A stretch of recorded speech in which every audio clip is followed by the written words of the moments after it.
Try করি, দেখি। বিসমিল্লাহ। ওরে বাবা, এটা আসলে হপারের মানে শত্রুরও শত্রু। হপার তো আমাদের শত্রু, তো হপারের শত্রু হচ্ছে আমাদের এই স্প্রে গান প্লাস আমাদের কীটনাশক। আসসালামু আলাইকুম। আজকে আপনাদের মাঝে একটা এক্সপিরিয়েন্স শেয়ার করব, আমাদের নিউ এক্সপিরিয়েন্স ইনশাআল্লাহ। আমের যে হপার, আমের অ্যাফিড বলেন, জ্যাসিড বলেন, সাধারণত এই পোকার জন্য যে এত পরিমাণ হতাশার মধ্যে বর্তমান ওয়েদারে যে কীভাবে পড়তে হয় এটা আমরা বুঝতে পারছি, যেহেতু আমরা এই সেক্টরটা নিয়েই আমাদের রিসার্চ করা। তো সেই ক্ষেত্রে এটা নিয়ে আজকে নতুন একটা এক্সপিরিয়েন্স আপনাদের মাঝে শেয়ার করবো যে আমরা কী স্প্রে করছি হপারের জন্য, ফল ধরে যাওয়ার জন্য। তো সেটা থাকবে আজকের ভিডিওতে। চলুন শুরু করা যাক। আসলে আমাদের এক্সপিরিয়েন্সটা মূলত আমরা যেটা আজকে আপনাদের মাঝে শেয়ার করবো সেটা হচ্ছে আমরা অ্যাফিড, জ্যাসিড এবং ছত্রাকজনিত সমস্যার জন্য আমরা কী স্প্রে করতেছি। তো সাধারণত আমরা এখানে একটু লক্ষ্য করাই, ফলোমি, যেহেতু মাত্রা অনুযায়ী দিতে হবে। তো এটা হচ্ছে ইমিডাক্লোরপিড। হ্যাঁ, ইমিডাক্লোরপিড সাধারণত আমরা যদি লিটার মাত্রা হিসাব করি, লিটার মাত্রা পার লিটারে 1/2 মিলি করে দিতে হবে, পার লিটারে 1/2 মিলি। বিসমিল্লাহ। ম্যাক্সিমাম 5 থেকে 7 মিলি বা 8 মিলি হতে পারে ক্যাপটা। তো আমরা সেই অনুযায়ী এটা পরিমাণ মতন এখানে দিয়ে দেবো ইনশাআল্লাহ। আচ্ছা, এটা যদি 30 লিটারের ক্যান হয় তো সেই ক্ষেত্রে আমরা 30 লিটার অনুযায়ী যদি 15 মিলি দিতে হবে, অর্থাৎ 3 ক্যাপ। 5 মিলি করে হবে। 3 ক্যাপ আমরা 3 ক্যাপ পরিমাণ দিয়ে দিলাম। শেষ আমাদের প্রথম এক্সপিরিয়েন্স। তো আমাদের নেক্সট যে এক্সপিরিয়েন্সটা শেয়ার করবো সেটা হচ্ছে নিস্তার। হ্যাঁ, এটা আমি যেহেতু একটু সুদা করে ধরি, নিস্তার। এই নিস্তার এটা হচ্ছে ছত্রাকনাশক, সাইমক্সানিল প্লাস প্রোপিনেপ, এটা হচ্ছে ইউনিট। তো এইটা সাধারণত পার লিটার পানিতে 2 গ্রাম, পার লিটার পানিতে 2 গ্রাম যখন দিব, যেহেতু আমাদের এই ক্যানের ভিতরে অলরেডি দিয়ে ফেলছে, মানে ভিডিওর আগে দেওয়া হয়ে গেছে, তো সেক্ষেত্রে জাস্ট আপনাদের দেখানোর জন্য আমি অল্প কিছু ঢেলতেছি। তো মোটামুটি এটা হচ্ছে পার লিটার 2 গ্রাম। তো এই পরিমাণ আমরা এখানে দিয়ে দিয়েছি অলরেডি। ক্যারোথিন, ল্যামডা সাইহ্যালোথিন 2.5% বাই সি। তো এটা আমরা পার লিটারে 1 মিলি, এটা মনে হয় 35 মিলি ক্যাপ বা 25 মিলি ক্যাপ হতে পারে, 1 মিলি করে যেহেতু দিব, তো সেই ক্ষেত্রে আমরা এটা 1 ক্যাপ ফুল দিয়ে দেব ইনশাআল্লাহ।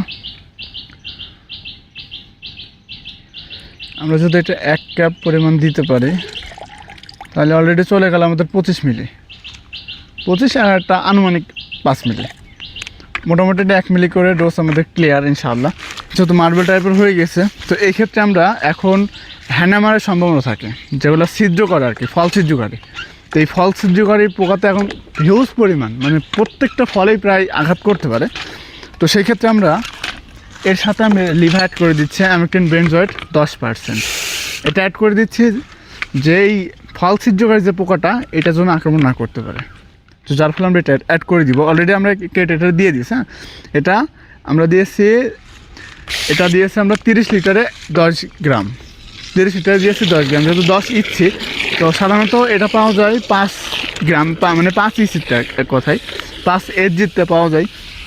তো সেই ক্ষেত্রে আমরা 10 এজিতে যেহেতু দিয়েছি, 10% আছে অ্যামেকটিন বেনজয়েড, তো সেই ক্ষেত্রে আমরা 30 লিটার পানিতে একটা করে দিয়েছি 10 গ্রামের পাতা। তো দিয়ে আমরা এবার আমাদের যে প্রসেস ইনশাআল্লাহ, এই প্রসেসটা সম্পূর্ণ করতে হবে। করার পরে মূলত আমাদের উপরে ক্যামেরাটা একটু ক্লোজে ভালো করে প্রসেস করতে হবে। হ্যাঁ, ভালো করে যদি প্রসেস করতে পারেন তাহলে তো মাশাআল্লাহ। আর এই গুলানের স্বার্থে আমি ছোট্ট একটা তথ্য আপনাদেরকে দিই, যে গুলানের স্বার্থে এমন হতে পারে না যে খার হয়ে পড়ে থাকতে পারে। হ্যাঁ, খার হয়ে যায়। তো এই খারের কারণে কিন্তু দেখা যায় যে নিচে কেমিক্যালগুলো নিচে পড়ে থাকে, আর পানি, সাদা মাঠা পানি উপরে চলে যায়। তো এই ক্ষেত্রে আমরা যখন এটা মানে ঘোলন দিব, তখন হচ্ছে মেশিনটা অবশ্যই হাওয়া তৈরি করে নিব। হাওয়া তৈরি করার পরে এই যে আমরা দিচ্ছি না, এটা যদি নিচ থেকে দেওয়া হয়, হ্যাঁ, তো এই যে নিচে যে খার আছে না, খারটা সম্পূর্ণ মিশ্রণ হয়ে যাবে ইনশাআল্লাহ। তো এখানে আরেকটা জিনিস দিতে হবে, সেটা হচ্ছে স্লোবর বোরন। ফল ঝরে যাচ্ছে, তো এই ক্ষেত্রে বোরনটা আমরা এখানে আগে থেকেই দিয়ে ফেলছিলাম, তো যার ফলে আমরা স্লোবর বোরন 20% স্লোবর বোরনটা এখানে অ্যাড করতে হবে সাথে। তো এটা দেওয়ার আগে অবশ্যই 2 থেকে 3 ঘন্টা আগে ভিজাই রাখবেন। ভিজাই রাখলে ভিজিয়ে রেখে নিচে যে খাড়টা পড়ে যাবে না, ওই খাড়টা ফেলে দিয়ে উপর পানিটা দিয়ে দিবেন, ওইটার রেজাল্টটা বেশি আসে। আর সব থেকে গোপন একটা টিপস আপনাদেরকে শেয়ার করে দিই। অনেক সময় মনে করেন না যে ভাই ফল তো মানে স্প্রে সব কিছু করছেন, মানে কোনো কিছু ঘাটতি নাই, তারপরে কী হয় ওয়েদারের ভিত্তিতে ফল পড়ে যাওয়ার সম্ভাবনা 99% থাকে। দেখা যাচ্ছে ওয়েদার আজকে একরকম, কালকে আর একরকম, তো বিভিন্ন সময় বিভিন্ন ওয়েদারে সেট আপ হইতে পারে না। তো যার ফলে কি হয়, যার ফলে দেখা যাচ্ছে যার ফলে মৌমাছি আসতে পারে না, পরাগায়ন হতে পারে না, এমনটা সমস্যা হতে পারে। তো এই পরাগায়ন না হইলে এই ফলটা সেটিং হয় না। ওই দেখা যাচ্ছে মসুর দানা যখন হয়ে যায় তখন অটোমেটিকলি ঝরে যায়। তো এই ক্ষেত্রে আপনি হরমোন স্প্রে করতে পারেন। ক্রপস কেয়ার দেওয়ার আগে অবশ্যই নিজে সতর্ক অবস্থানে থাকতে হবে, কারণ ক্রপস কেয়ার দেওয়ার আগে মাটিতে পর্যাপ্ত পরিমাণ রস থাকা লাগবে। এমন না যে পানি বাঁধায় রাখবেন, বিষয়টা এমন না, পর্যাপ্ত পরিমাণ রস থাকা লাগবে এটা। এবং এটা যখন স্প্রে করবেন আর ওয়েদারটা সম্পূর্ণ ঠান্ডা থাকা লাগবে, তাহলে আপনার কোনো সমস্যা, কোনো সার্টিফিকেট আসবে না ইনশাআল্লাহ। আর যদি পর্যাপ্ত খরার মধ্যে দেন, দেখা যাচ্ছে গাছ তো এটা যেহেতু অনেক মারাত্মক, তারপরেও গাছ ফলের ক্ষেত্রে এটা আসলে খুব বেশি মারাত্মক না, তারপরেও বলা যায় না। তো সেই ক্ষেত্রে আপনারা রস রাখার পর এটা স্প্রে করে দিবেন, ইনশাআল্লাহ ওই পরাগণের কাজটা এই হরমোন করে দেবে। That's fulfil clear. তো মোটামুটি যখন করছেন তখন স্প্রের এক্সপিরিয়েন্সটা ইনশাআল্লাহ শেয়ার করতেই হবে। এটা আসলে না করলে তো মিস।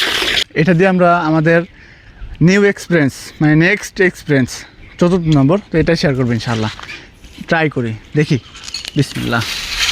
ওরে বাবা, এটা আসলে হপারের মানে শত্রুরও শত্রু। হপার তো আমাদের শত্রু, তো হপারের শত্রু হচ্ছে আমাদের এই স্প্রে গান প্লাস আমাদের কীটনাশক। তো এগুলো যখন স্প্রে করা হবে মোটামুটি হপারগুলো ঝপঝপ করে পড়তে থাকবে। হ্যাঁ, ইমিডাক্লোরোফিড এবং